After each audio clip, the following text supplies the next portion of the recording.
Parents మెచ్చిన university Sankalchand Patel university Gujarat. Next ఇంక D10 వచ్చింది. ఈ ఎదవ రాజుగాడు ఒకడు ఎంటర్ అయ్యాడు. ఇంకా ఆయన తీసుకున్నారు.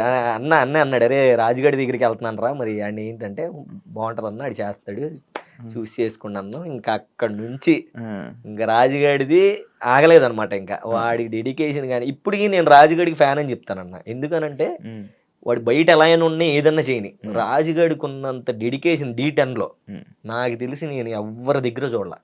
వాడికి డెడికేషన్ బాబోయే, నరాలు తెగిపోయాయి, మెల్ట్ ఎక్కిపోయి, వాడు ఫిజియోథెరపీ చేయించుకుని వచ్చి ప్రాక్టీస్ చేసేవాడు. ప్రాక్టీస్ డి టైంలో అప్పట్లో చాలా కష్టపడ్డాడు, బీభత్సమైన డెడికేషన్ చేసేవాడు. నాకు దగ్గరుండి పర్సనల్గా తెలుసు. నేను అప్పుడు కంపోజ్ చేసేవాడిని సాంగ్లన్నీ. కొన్ని సాంగ్లు చిట్టని చేసేవాడు, కొన్ని సాంగ్లు నేను చేసేవాడిని. సో అట్లా ఇంకా గ్రాండ్ ఫినాలే వచ్చింది. యశ్వంత్ మాస్టర్ని కొట్టాలి, ఆబ్వియస్లీ ఆయనే వస్తాడు అటు సైడ్, అతన్నే కొట్టాలి. కొడితే మనోని కొట్టాలి. ఇంకని గట్టిగా ఇంకా నేను 1 month ముందే మా వాళ్ళు అందరికీ చెప్పేసి, అరే నేను వెళ్ళిపోతున్నాను, మీరు ప్రాక్టీస్ టైంకి రండి అని ముందే వచ్చేసి సాంగ్లు ఎలా కావాలని ఎడిటింగ్లు అన్నీ మొత్తం అంతా రెడీ చేసాం. చిట్టన్న మేము అనుకొని మొత్తం రెడీ చేసి పెట్టేసాం. ఇంకా కొట్టు మొత్తం ఇంకా ఆగలేదనమాట. ఇంకా బ్లైండ్గా ఫిక్స్ అయిపోయాం, ఇంకా కొడితే ఇంకా కొట్టాల్సిందే, ఈసారి రాజుగారి టైటిల్ కొట్టాలి అనుకున్నాం. అంతే. ఇంకా ఆ మూమెంట్లో ఎన్టీఆర్ సార్ వచ్చారు, అలా చెయ్యెత్తారు. నేను ఇలా కింద ఇలా పడుకున్నాను, అసలు ఇంకేం చేసి ఇలా ఉన్నాను. కట్ చేస్తే పైన ఉన్నా నేను, అందరు లేపేస్తున్నారు పైకి, నన్ను చిట్టానని, సోమేష్ గారిని, అందరిని. సో ఇంకా అట్లాగా అసలు ఇంకా మామూలు విషయం కాదు. దాని తర్వాత ఏమైంది, అక్కడ కూడా మళ్ళీ ఇంకో సాడ్. అదంతా అయిపోయిన తర్వాత ఎన్టీఆర్ సార్ ఎంట్రీ ఉంది, పులి వేషాలు వేయాలి. ఎవరు లేరు, బాయ్స్ అందరు వెళ్ళిపోయారు పార్టీ చేసుకోవడానికి. అందరు బాయ్స్ అందరు వెళ్ళిపోయారు, నేను ఉండిపోయాను. నాతో పులి వేషం ఇచ్చారు ఇంట్లో ఇచ్చి ఫుల్గా. ఆ ఎంజాయ్ చేసేది కూడా లేదు ఆ రోజు. ఈ అమ్మ గెలిచాము, రూమ్కి వెళ్ళి అసలు అక్కడేమో మా వాళ్ళు మామ ఎంజాయ్ చేస్తున్నాం, చేతనన్నా మేము ఇక్కడ అదిరగొట్టేస్తున్నాం అంటున్నారు. ఏమో పులి గెటప్పు, పులి వేసుకొని. మళ్ళీ సార్ కూడా లేరు, రీషూట్ అది. మేము ఉన్నదే ఓన్లీ మమ్మల్ని ఎలివేషన్ తీసుకోవడానికి. చిట్టన్న నన్ను అన్నా, నేను వద్దన్నా ప్లీజ్ అన్నా అంటే ఎవరు లేరు రయ్యి అన్నాడు. మళ్ళీ ఇంకా చూసుకో వేసి ఊపు మొత్తం పోయింది, గెలిచామన్న ఊపు మొత్తం పోయి 4 నీరసం వచ్చింది. ఇంటికి వెళ్ళేవాడికి 4 అయ్యింది. పడుకొని లేచి ఆ పెయింట్ కూడా ఉంటుంది కాళ్ళకి, అలాగే ఉండి ఇంకా ఇంటికి వెళ్ళేటప్పుడు చిట్టన్న లేడు. ఇంటికి వెళ్ళిపోవాలి, ఇల్లేమో పక్కన దుబ్బేస్తున్నారు, ఇంటికి వెళ్ళిపోవాలని. డబ్బులు లేవు వెళ్ళడానికి. ఏంట్రా నాయన ఎలా ఎలా ఎలా ఎలా అని 300 ఉన్నాయి. ఆ 300 ఇస్తే ఆ 300 తీసుకుని పాపం చిట్టన్న గెలిచి మొత్తం అంతా ఊడిచేస్తాడు డబ్బులన్నీ. 300 తీసుకుని వెళ్ళి ఆకలేస్తుంది. వెళ్ళేటప్పుడు ఏంటంటే వీళ్ళు కరెక్ట్గా ఛార్జీలకి ఇచ్చేవాళ్ళు. వెళ్ళేటప్పుడు మరి భోజనం ఉండాలిగా, అక్కడికి వెళ్ళిన తర్వాత భోజనం ఉండాలిగా, ఛార్జీలకి ఇచ్చేవాళ్ళు. వెళ్తాం, ఆకలేస్తుంది, చెప్పులు లేవు, చెప్పులు ఎవడో తీసుకున్నాడు, అలా వీళ్ళు చెప్పులు పోయి అలాగే ఉడ్డిగాలతో నడుచుకొని వెళ్ళిపోయి ఉన్నాం. సో ఏంటి ఆకలేస్తుంది అంటే అప్పుడు తెలంగాణ 5 రూపాయలకే అన్నం భోజనం అందరు తింటున్నారు అక్కడ. అందరూ చాలా అంటే ఇంకా అలాగా ఎవరో ఒక ఆయన, ఒక పిచ్చాయన ఉంటే ఆ పిచ్చాయన లైన్లో మేము కూడా నుంచొని కూర్చొని 5 రూపాయలు అన్నం పెట్టుకొని అక్కడ 5 రూపాయల అన్నం తిని బస్సు ఎక్కి నీ అమ్మ టైట్లు కొట్టాం, అట్లీస్ట్ బిర్యానీ కూడా తినట్లేదు మనం ఆయన 5 రూపాయలు అన్నం తిని బస్సు ఎక్కి చెప్పులు లేకుండా అలాగే ఇంటికి వెళ్ళి అట్లాగా ఇంకా అలా అయిపోయింది. డీ జోడికి సోమేష్ గారు నేను ఫిక్స్ అయిపోయాం. సోమేష్ గడికి నేను మాస్టర్, సోమేష్ గడికి కంటెస్టెంట్ ఫిక్స్ అయిపోయాం. ఇంకా ఫిక్స్ చిట్టన్న కూడా చేస్తానరా, ఓకే డన్, అంతా బాగుంది, అదరు కొట్టేద్దాం, నువ్వు ఏం టెన్షన్ పడకు, నువ్వు ఇంటి దగ్గర ఉండి మొత్తం నేను చూసుకుంటా ఇక్కడ అన్నాడు. ఓకే అన్న డన్, చూసుకుందాం అన్న.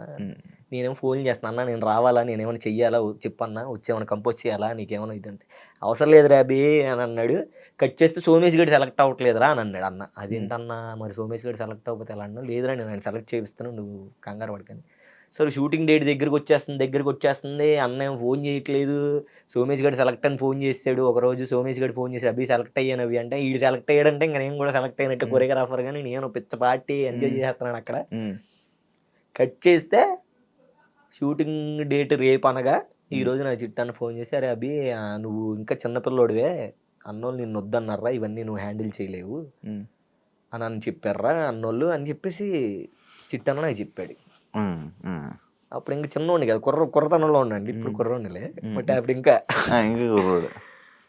ఇంకా నాకు బ్రేక్ అయిపోయింది, మళ్ళీ ఇంకొకసారి. మళ్ళీ బ్రేక్ అయిపోయింది. ఉమ్. ఇంకా చిట్టన్న మీద చాలా కోపం వచ్చింది నాకు. ఏంటి అంటే వాళ్ళు చెప్పపోయినా చిట్టన్నే చెప్పాడు ఇది, ఉమ్. వీళ్ళు చిట్టనే చెప్పుంటాడు అని ఇంకా నేను బ్లైండ్గా ఫిక్స్ అయిపోయా. ఉమ్. ఓకే ఇంకా ఇలాగా ఈయన ఇలా చేస్తున్నాడా శేఖర్ మాస్టర్ దగ్గరికి వెళ్ళావంట కదా? అది ఇది. లేదు లేదు మీ ఇద్దరికి ఏదో ఇష్యూ వస్తే నువ్వు శేఖర్ మాస్టర్ దగ్గర అసిస్టెంట్ గా వెళ్ళావని అన్నారు. లేదు కాదా? లేదు చిచి మనం అది ఎప్పుడు కాదా? శేఖర్ మాస్టర్ ఎక్స్టెండ్ చేయలేదా? చిచి లేదు. ఓకే, ఆఫర్ తప్ప అది ఫేక్ అయితే. ఏదో వేరే మాస్టర్ దగ్గరికి వెళ్ళావా? లేదన్న ఎవరి దగ్గరికి వెళ్ళలేదు.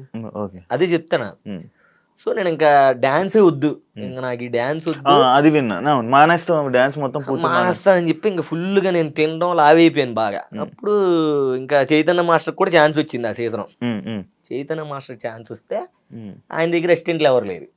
అరే ఎన్ని రోజులు ఇంకా అలా ఖాళీగా ఉండి ఇంకా అలా తింటూ అలా అయితే అవ్వదు, నువ్వు అంత బాధపడాల్సిన అవసరం లేదు, నువ్వు మన దగ్గర రా, నా దగ్గరికి వచ్చి చేసుకో అని అన్నాడు. లేదన్నా అసలు నేను డిఏ చేయను, ఇంకా అది ఇదంటే లేదురా నువ్వు కొరియోగ్రాఫర్ అవుతావు, నీకు టైం ఉంది, నువ్వు ఖచ్చితంగా అవుతావు అంటే దీని గ్యాప్లో నేను ఏజ్లో చిన్నోడు అని అన్నారు, నాకు ఇవ్వనని అన్నారు. నాకన్నా కన్నగడి చాలా చిన్నోడు, 16 సంవత్సరాలకి ఆడు కొరియోగ్రఫీ ఛాన్స్ ఇచ్చారు.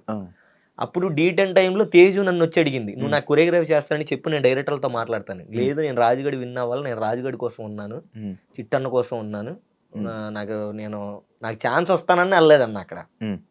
సో అప్పుడు తేజుని కన్నగడికి ఇచ్చారు.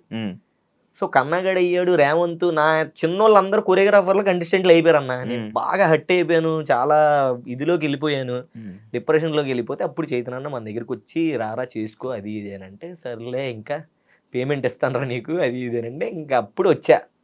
ఇంకొచ్చి ఇంకా అలా డీజోడీ చేస్తూ చేస్తూ అసిస్టెంట్గా చేస్తూ దాని తర్వాత D12 వచ్చింది.